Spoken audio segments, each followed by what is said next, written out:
Hello, everyone. Welcome back from that very short break. I'm Bob Cohn, moderator for today's webinar, SpectraLIVE Best Practices, if you're just joining us. We just finished a really strong conversation about backups, and it set the stage for what comes next. It started by saying backups are not archives. So let's talk a little bit about what archives are and how we build a good archive system. We've got Chris Shannon, who is our Regional Vice President of Sales at Spectra, and we've got Steve Paulson, Solution Architect. So we're going to ask these guys to take us through some of the aspects of archive. We had one question from the last session that's kind of applicable as well. So I'm going to hold that, guys, to the end of your session and probably pose it to you. All right, Mr. Chris Shannon, are you kicking us off on this one? I believe I am, yes. Okay, we'll let you share your screen and the floor is yours. All righty. Bob, if you could just make sure that it is in presentation mode on the screen. It is, and we're seeing it. Awesome. Thank you. Well, good morning, everybody. Thank you so much for taking time out of your day to join us today. So let's get into archiving. Obviously, you just heard a lot from Matt Starr and Tony Mendoza. So some of these topics I probably will kind of go through a little bit quicker than I planned. But where I'd like to really start, and certainly this has become definitely a very active area for Spectra and myself as well in helping clients solve issues, and that is with data archiving. And really it's about intelligent data archiving. So just a little bit about me and my co-presenter, Mr. Steve Paulson. I've been at Spectra for 25 years. Been here a long time. I run sales pretty much for the West region and been selling technology for about 30 years. Steve, he is mine and a few other solution architects. So he does all of our pre-sales engineering, helps customers kind of vet out different ideas and solutions and whatnot. And he's been around for a while as well. So that's who we still are. A relative new guy compared to you. Yeah, exactly.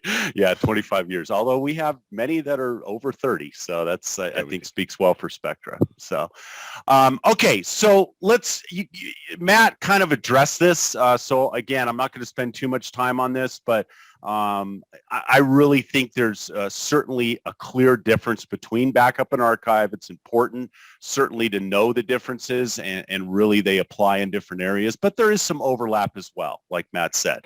But bottom line, a backup is save the bacon, save the company jewels, make sure that mission critical data at any given point in time, as it says in here, you have a copy of that. In the event of what Matt and Tony went over, there's a lot of different areas that can certainly cause data loss, and certainly it is very prudent to have a backup. Now, archive, as Matt again mentioned, is definitely some people can use it in that instance, depending upon, again, how many copies they're making and whatnot. But really where I'm seeing the demand and where I'm having the most conversations with customers is around those two areas that I've bolded. And that's trying to reduce storage costs. And that's really, if an effective, intelligent archive implementation is put in place, it definitely can help there. And that is one of two areas that I'm certainly finding that the customer demand, is out there. Also, just long-term or infinite retention data. And I give you an example here. PowerPoints, Word, email, different types of projects. I could go on all day today about all the different areas where archive may be a better solution than maybe continuing to back up that same data over and over and over.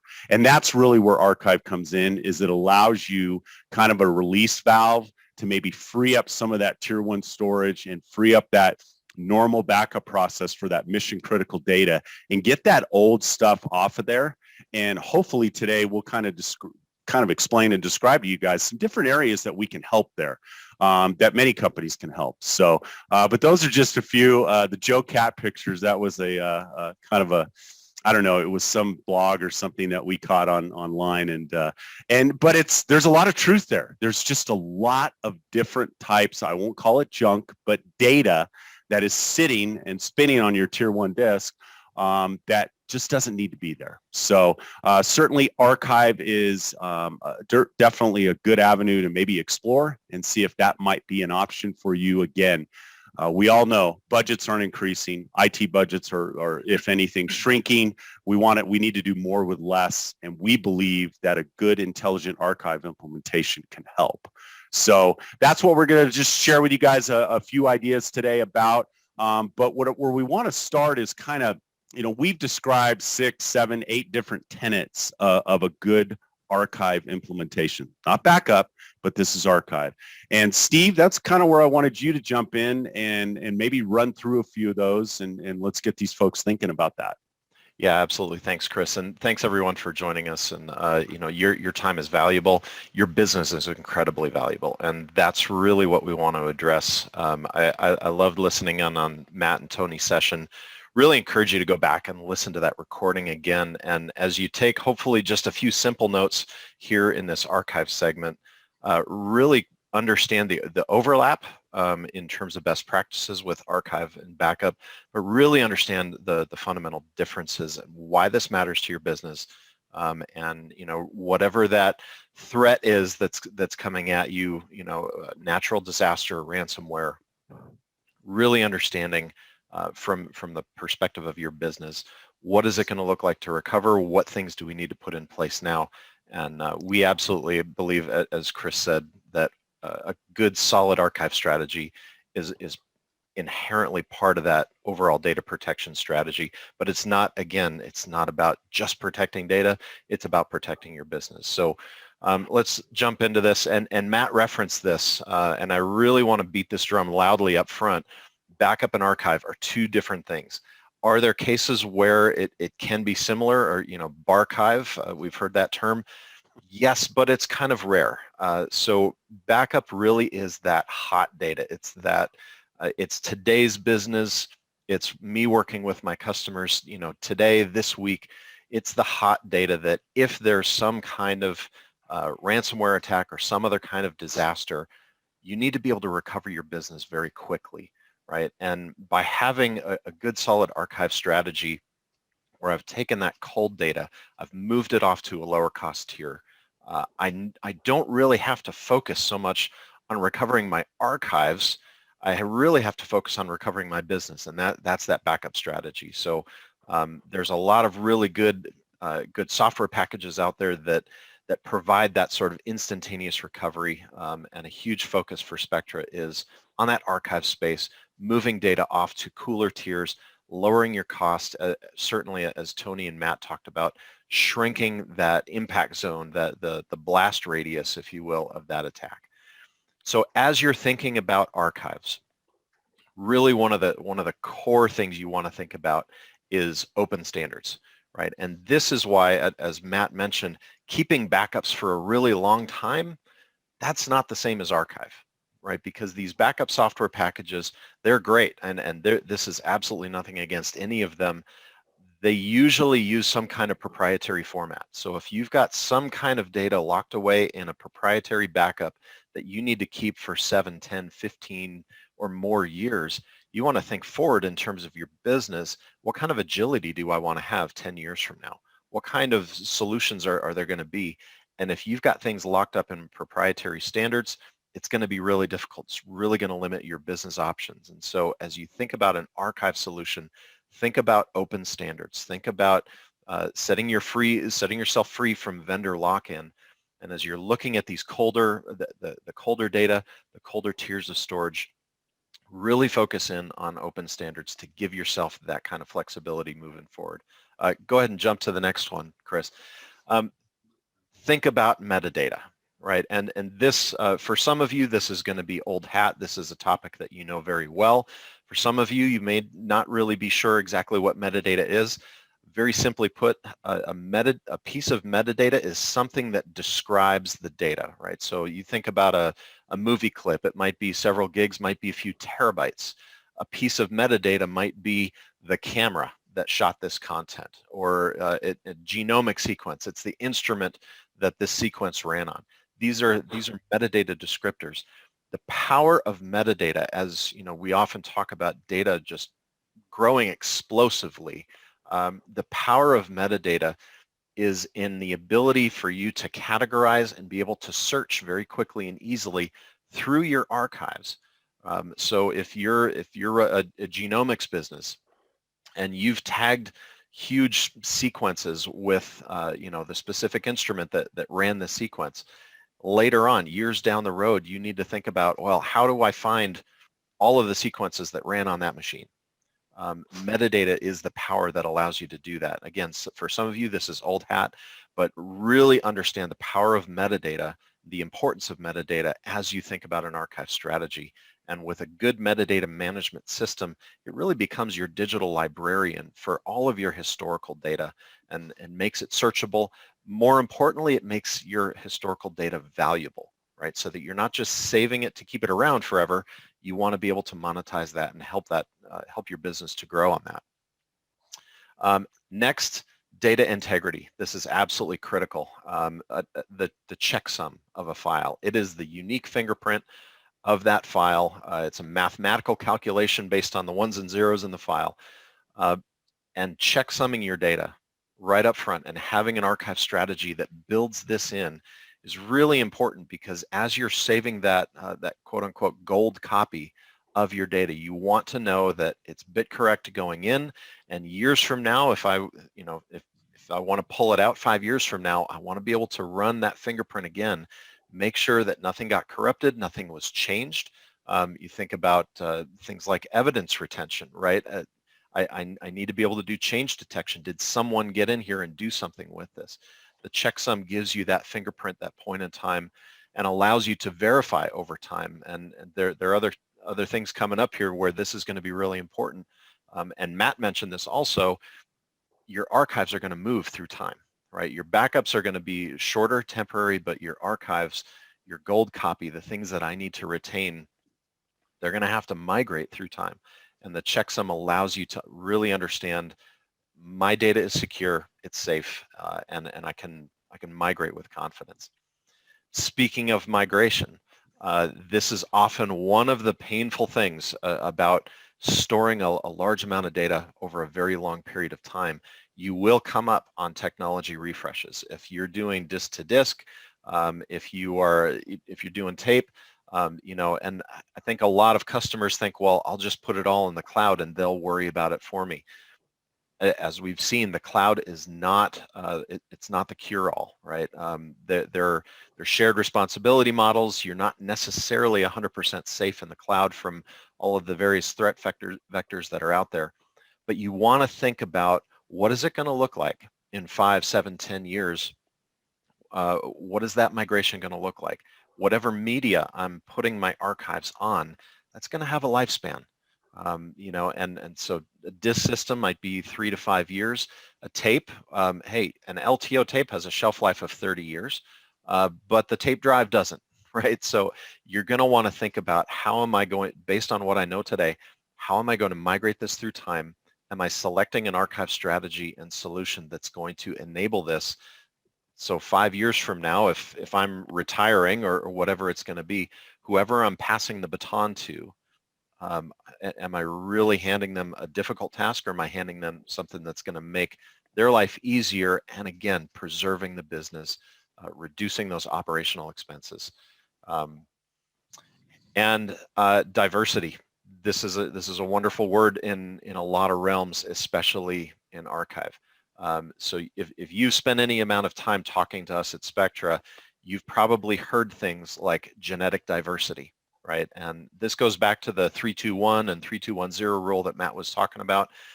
This is one of those overlaps, right? Where both in your backup space and in your archive space, you want to think about having multiple copies of your data on multiple different media types. But we're going to add to this geographic diversity, right? And this very much depends on your business. I love the hospital example that Matt gave. With their geographic separation was 6 miles, and they had made a very intelligent and purposeful business decision that said, look, if something happens, at 6 miles, we're done, we're gone. That might not be you. Most businesses are moving global and very dispersed. So you want to think about geographic separation for those natural disaster type threat vectors. We're hearing a lot today about multi-cloud, and you're probably going to hear more from us about this going forward. but think about within your archive strategy, implementing diversity both in media type, geographic, but absolutely, absolutely multiple copies of that archive data. Chris, was that it? Yeah, that was, I think certainly, like I said at the beginning, you can kind of segment these, subdivide these, whatever, there's 6 to 8 of them, but I think that certainly gives a good overview of those different tenets that we talk to our clients about when they're considering archives. So thank you very much. All right, so let's talk about targets. Certainly from an archival standpoint, what are we seeing? What are we hearing? What do we do to help clients really define what those targets are? Certainly, for those of you that know Spectra, that's kind of our bread and butter. That's our core competency. Tape is a big one. But for anyone, certainly tape automation for archive is certainly an excellent target. And from a cost perspective, and we do a lot of research on this, it is certainly the most cost-effective archive target out there to our knowledge. Cloud is definitely a consideration. Cloud is definitely something that's being used for archive and certainly can be considered a target.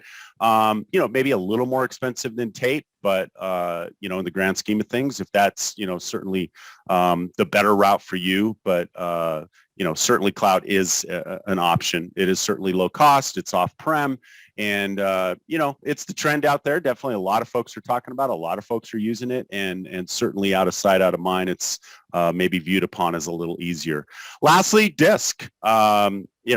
Just basic NAS, basic hard disk drive technology. That's a great archive target. We sell and help customers with solutions around that, just looking for, basically cleaning off their tier 1, their high IO, high performance, high cost tier 1, get it off of there and put it on something a little less expensive.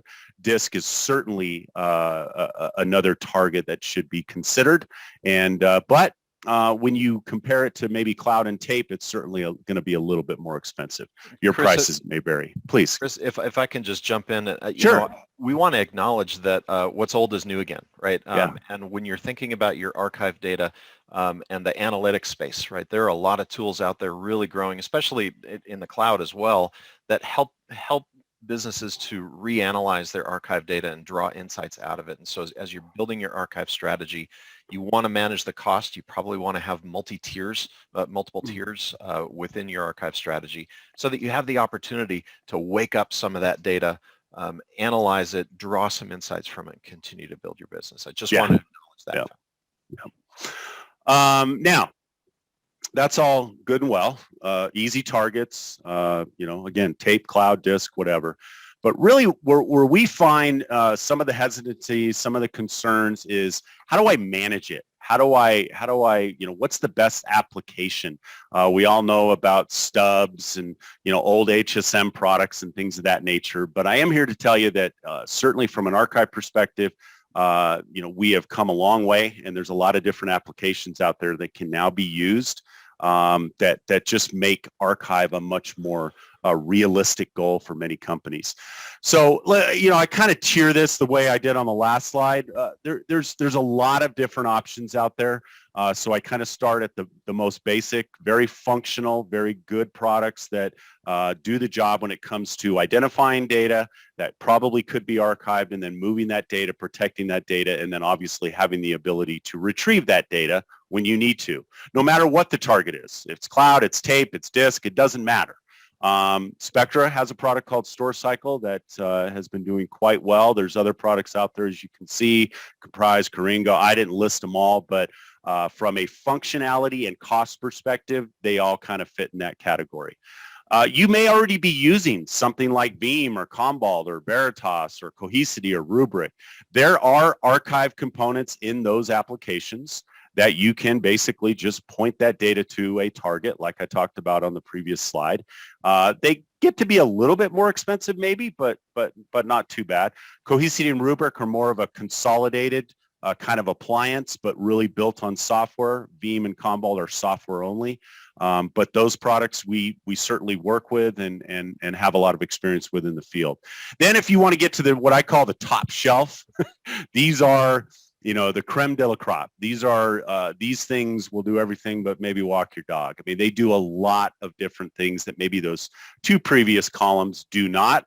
They do run a little bit higher in cost, but depending upon what your needs are and whatnot, these are different applications that are out there. SpectraLIVE works with, and we've had pretty good success. So from an archive management application, which is what most people are really concerned with, it's like, how am I going to manage this? How am I going to make this an effective strategy? There is plenty of options for you. And that's really what I wanted to describe today is there's a ton of different options out there for you, depending upon your needs and your budget. So that covers that. Anything else on that, Steve? No, I think you. Okay. I think you nailed it. Perfect. All right. So I find the best way to really articulate and communicate kind of what we're talking about and where and why we're seeing success is just show you some diagrams. So this is probably the most basic when it comes to if you're looking to maybe offload your tier one, looking at an archive strategy, this is one option. Okay. Store cycle could be replaced with any of those other products I talked about, but since it's us, I'm going to talk about our product. But store cycle can sit there on a VM or a physical server. It can go basically scan all of your tier one data, your file systems, whatnot, figure out what you want to archive, and then send that to either the cloud. You could go directly to the cloud if you need be, or if that's your preference, or from Spectra, we've got a tape solution. So if you wanted to maybe get it off to tape for long-term archive and your budget was a little bit more stringent, then that is an excellent solution there. We don't have the time today for me to go into the technology itself, but that in a sense is probably our most basic and our most popular archive solution today. Store cycle, easy piece of software. Send the data off to Black Pearl, which sends it off to tape, and that's an object form, which is also, as you can see there, in LTFS format.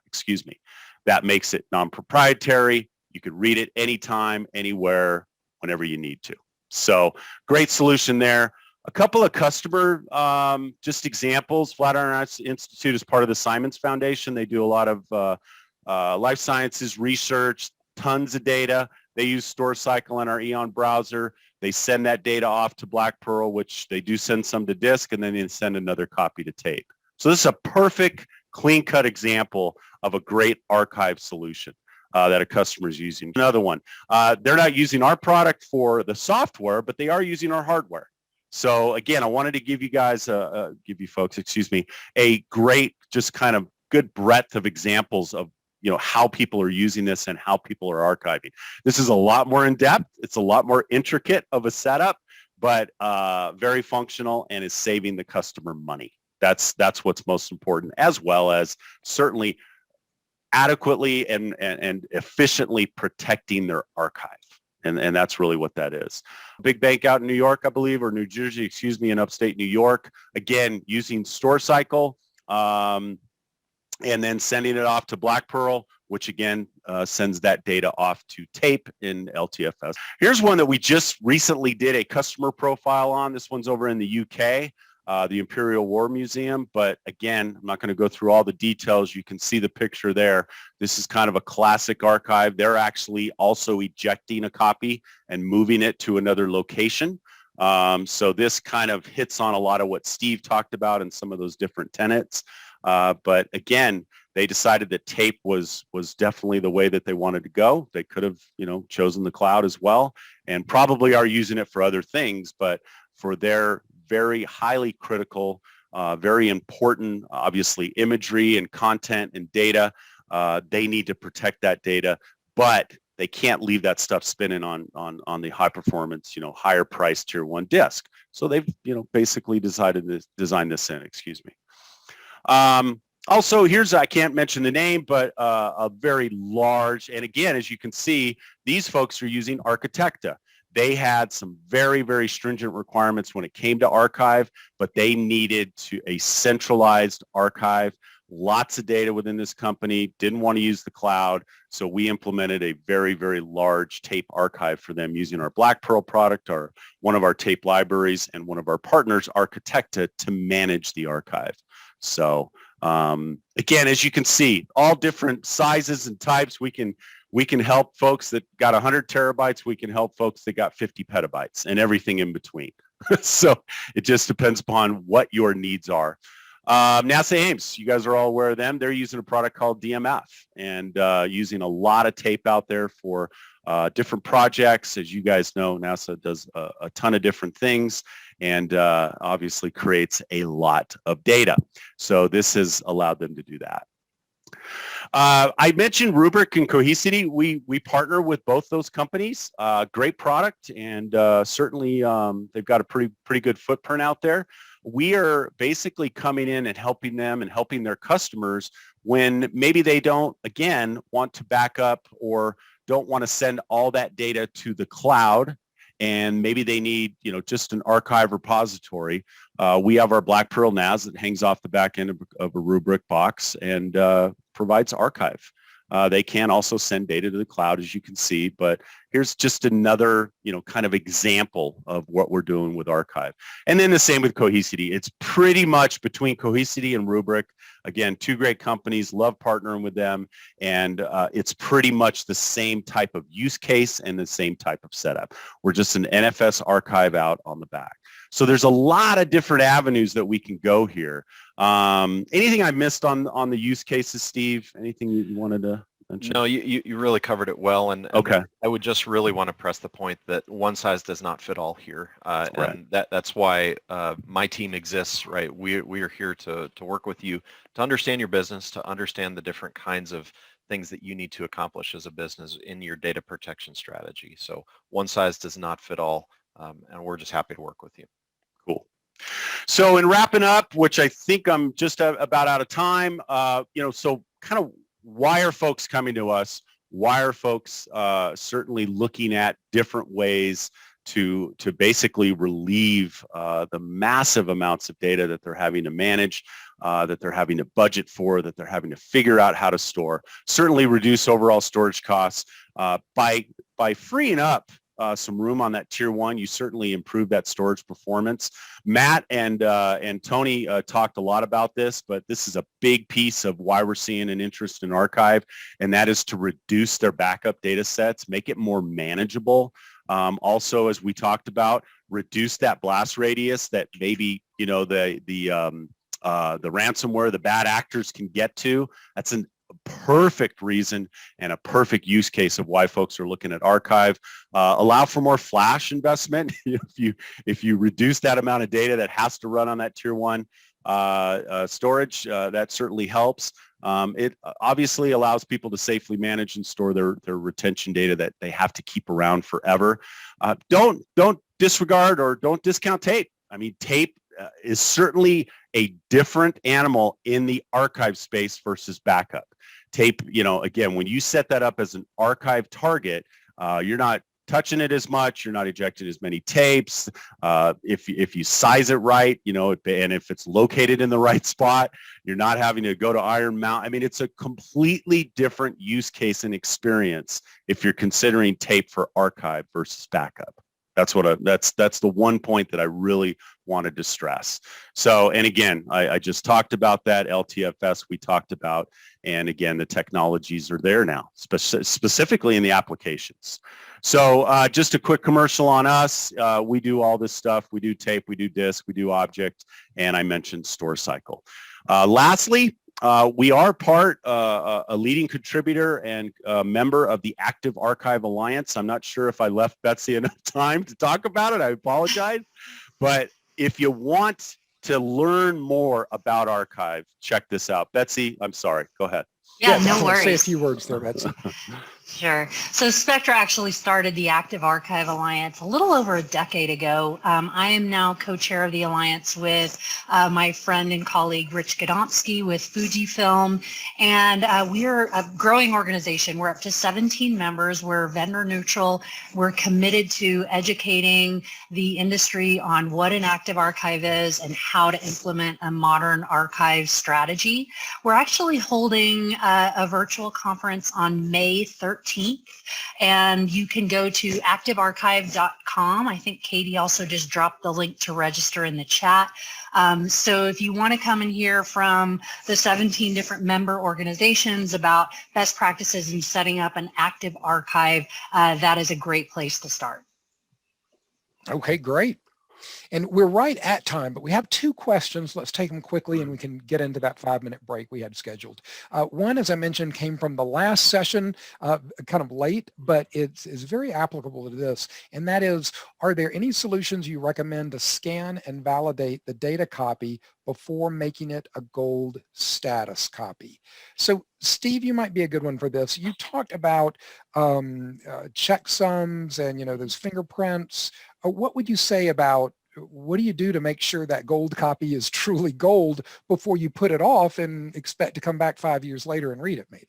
Yeah, and as Chris said, quick commercial on us, this would be StoreCycle and Black Pearl. The capabilities that we built into these, and these capabilities exist elsewhere as well, but to checksum that data, make that thumbprint available perpetually through time, but then the ability to go out and validate, even during those migrations that you have to think about years from now.